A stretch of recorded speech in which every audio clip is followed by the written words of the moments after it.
Hi, Jennifer, Simu. How you doing? We're well, thank you. Very good. Thank you so much. Where are you guys? In New York? Yes. We are, yeah. Oh, yeah, me too. We are close by, a couple of stations, but the train stations, but Oh, we are okay. doing this remote, which I think makes sense for this movie. So, of course, with technology helping us to find connection. Atlas, May 24th, opening in Netflix, and you obviously Simu play an AI, and you, Jennifer, have the role to kind of go behind this rogue AI. So do you think the danger of artificial intelligence for humanity is real and imminent, or is being exaggerated? I think it's definitely real and eminent, and I think that this movie does a really good, Atlas does a really good job of showing the two kind of extremes, how really beautifully right it can go and how really disastrously wrong it can go.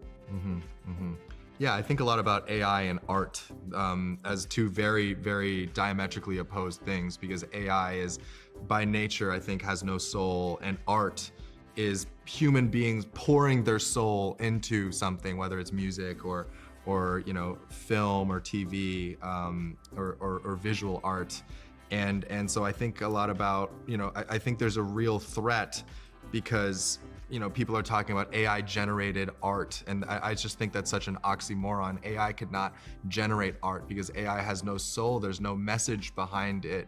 It's just an empty image, at the end of the day. And so, yeah, I think it's something that we need to proceed with immense caution and not let AI get to a place where it's the decision maker, as Harlan was the decision maker, but that it's only used in a very slight, supportive and enhancing role. Would be my take. In the movie, we see how humans can establish relationships with AI, right? That's also a big part of the movie. Do you think those relationships can be real? Can we fall in love with an AI, for example? I mean, who knows what's going to happen in the future, to be quite honest, but I think we've seen it in movies like Her, with Joaquin Phoenix. There's been different kind of commentary on that already. But I think what this movie is more about is not letting ourselves become so disconnected because of technology that we actually should be more connected because of it. And being more conscious of the fact that that is a possibility, and that's already what's kind of happening when you think of internet and phones and how that's all changed our lives, and even Zoom. Like right now you're not here and you're a few blocks away. You know what I mean? So it's just a funny thing to kind of keep in mind. I love human connection. I think that that's something that as we as the generations after us will grow up, I think it's something that we'll struggle with a lot, because it'll be difficult. Everything, especially with everything on our screen showing us something different. There's an algorithm to everyone's social media that's showing you, that's feeding you what it thinks that you want to see. It can be, I think, progressively difficult to really connect with someone face to face, and I think there's no substitute for that. And I think that's my answer on the falling in love part as well.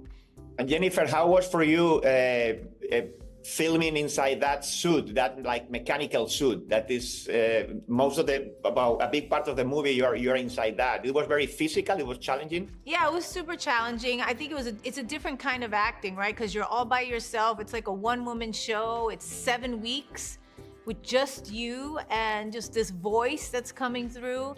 And you have to, but also because of the subject matter and the fact that she's falling through the planets and in the middle of a big battle where they're shooting and dying, and then she lands and crashes, and there's so much that happens emotionally and physically for her in that pod that I always had to kind of take my imagination so far to make sure that it felt real, real. And that was the challenge of the movie. But it was, like I said, it's a different kind of acting, but it's just as satisfying and fun, I think. We don't have more time, but it's always a pleasure talking to you both. Thank you so much. Thank you so much. Thank you. Bye-bye.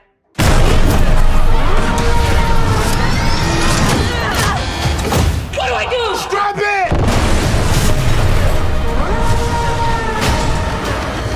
God.